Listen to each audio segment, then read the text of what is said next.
Hello सा welcome to my welcome YouTube to my channel. तो YouTube आज जो चैनल। आप तो ये शुरुआत हो रही है मिट्टी कचरे देख रहे से। हो तो मैं वो आपको ये इतनी बता दूं मिट्टी मैं 3 कि इस कटोरे घर भर में के झाड़ू रोजाना लगाने के लिए इस सबसे घर पहले तो में इस से झाड़ू आंगन को निकालती पूरे हूँ को तब बाहर भिगोना पड़ता फेंकती है। हूँ, उसके क्योंकि बाद में इसमें अच्छे से से जो भी झाड़ू बजरी निकलता है। है वो बाहर निकल हमेशा जाती का है। मैं 3 से उससे 4 झाड़ कर आज मैंने कटोरे पूरा कचरा घर नहीं है भिगो ये, दिया ताकि वो सिर्फ जो मिट्टी है वो बजरी जम है जाए और उसके आंगन बाद में बनाने मैं में अच्छे जो से झाड़ू बजरी निकाल की सकूँ। आप भरती देख यूज़ सकते हो की गई फर्नीचर थी की भी वो हालत बहुत ही निकलती है। ज़्यादा ख़राब हो जाती और है। आखिरकार साफ मैं करते हार करते के थक पूरा जाती हूँ। आंगन जो जो ये तराई सीमेंट है वो करती हूँ जमने का ना नाम नहीं लेती है। उससे पूरे इसलिए खड्डे आज भर मैंने जाते हैं, जो जितना कि हो आंगन के सकता था अंदर इसके उल्टे अंदर सीधे इतना खड्डे पानी पड़े हैं वो डाल सारे दिया। भर जाते हैं।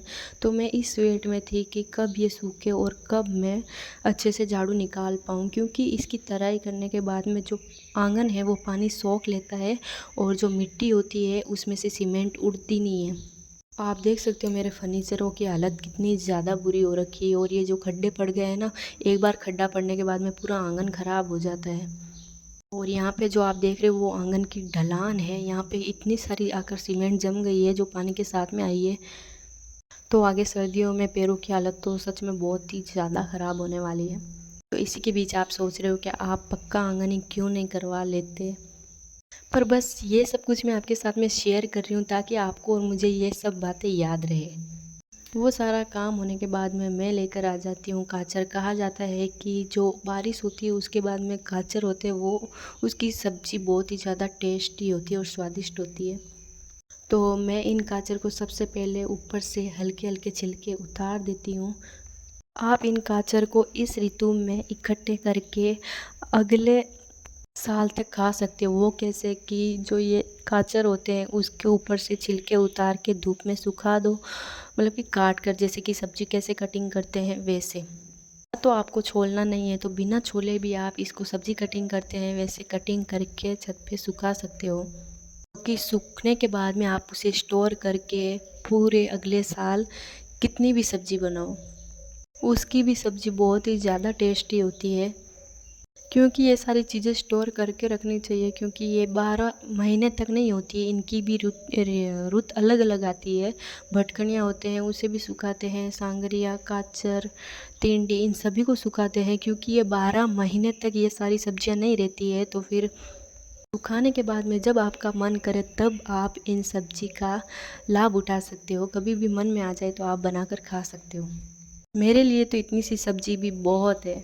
तो मैं इन सारे गाजर को कटिंग कर देती हूँ, इनमें चारों मसाले मिक्स कर देती हूँ, धनिया, मिर्ची, हल्दी, नमक। वैसे आप चाहो तो मसाला मिक्स करके पहले वघार दो, उसके बाद में गाजर डालो तो भी कोई प्रॉब्लम नहीं है। तो मैं ये सारा गाजर और मसाला मिक्स करके तेल गरम हो चुका है उसमें फ्राई कर देती हूँ। मुझे ये डर था कि कढ़ाई पतली और चूल्हा भी इलेक्ट्रिक है जिसका वोल्ट 1600 तक का है, मैंने कम नहीं किया था।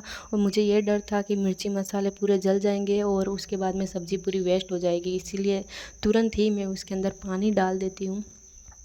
इसे थोड़ी देर के लिए मैं पकने के लिए रख दूँगी, क्योंकि गाजर और सारे मिर्ची मसाले हैं वो हमने साथ में ही फ्राई किया है, तो इन दोनों को पकने में एक ही समय लगेगा। जितने में हमारे जेठू तब बनना आ जाते हैं और वो बोलते हैं कि आप मेरे लिए जो दीपावली का होमवर्क है वो करो। तो मैं बांट के लेके उनके लिए दिया बनाने बैठ जाती हूँ। आजकल के बच्चों को जितना होमवर्क नहीं मिलता है उससे ज़्यादा हमें मिला करता था। निबंध, फिर समानार्थी शब्द, विरोधी शब्द, बहुत ही ज़्यादा, 10 जोड़, 10 घटाव, 10 गुणा, 10 भाग। आजकल के बच्चों को इतना सा होमवर्क देते हैं वो भी उन्हें भारी लगता है। और सच बताऊँ ना तो फिर मैंने अपना स्कूल का होमवर्क कभी किसी से नहीं करवाया। उल्टा मैं जो मेरी क्लास के विद्यार्थी थे जो मेरी क्लास में पढ़ते थे मैं उनकी कॉपी साथ में लेकर आती थी, क्योंकि मुझे पढ़ना लिखना बहुत ही अच्छा लगता था। खुद का होमवर्क पूरा होने के बाद में मैं उनका भी होमवर्क किया करती थी। जितने विषय होते थे उन सभी विषय में हमें 15 से 20 पन्ने तक का होमवर्क मिला करता था, और ऊपर से प्रोजेक्ट तो अलग। तो ये दिया बन चुका है, उसके बाद में मैं अपने मन से ही शुभ दीपावली और एक प्यारी सी स्माइल इसके अंदर दे देती हूँ। वैसे मेरी राइटिंग कैसी है ये आपको कमेंट में बताना है। बस अब हम बड़े हो चुके हैं तो ऐसा लगता ही नहीं है कि, बस ऐसा लगता है कि हमारा बचपन तो गया। और आजकल के बच्चों का बचपन देखते हैं ना तब ऐसा लगता है हमारा बचपन तो जो था वो खो गया इन बच्चों में से। मैं दिए में ध्यान लगाती हूँ, इतने में मेरी सब्ज़ी जलने लग जाती है, क्योंकि मैंने आपको बताया कि कढ़ाई पतली है। इसलिए मैं थोड़ा सा पानी ऐड कर देती हूँ। पकने के बाद में मैं इसे बंद कर देती हूँ। इतने में बारी आती है सबसे ज़्यादा मुश्किल काम की। चूल्हे को जलाने के लिए दीनू बना और मैं दोनों मेहनत कर रहे थे, तब जाके ये चूल्हा जला है। और ऐसे में मैं तवा रख देती हूँ और तभी मुझे एक बात याद आ जाती है कि यहाँ पे बोला जाता है कि जो तवा रखता है शुरुआत में, जो रोटी बनाने के लिए रखता है, लास्ट में वही उतारता है। ये अब पता नहीं क्यों बोलते हैं। फिर मैं भी चाय पीते पीते बाजरे के सोगरे बनाने बैठ जाती हूँ। जो सब्जियाँ सूखी होती है, मतलब कि स्टोर कर के रखते हैं, उन सब्जियों के साथ में सबसे ज़्यादा बाजरे की रोटी ही अच्छी लगती है। पहले तो मुझे बाजरे की रोटी बनानी नहीं आती थी, पर धीरे धीरे यहाँ पे शादी होने के बाद में मैं भी सीख गई और इतने में मेरी चाय ठंडी हो जाती है। पहले मुझे लगता था कि बाजरे की रोटी बनाना तो बहुत ही ज़्यादा मुश्किल होता है, पर ऐसा कुछ भी नहीं है। कौन कह सकता है कि इस बाजरे की रोटी और गाजर की सब्ज़ी में इतनी मेहनत लगी।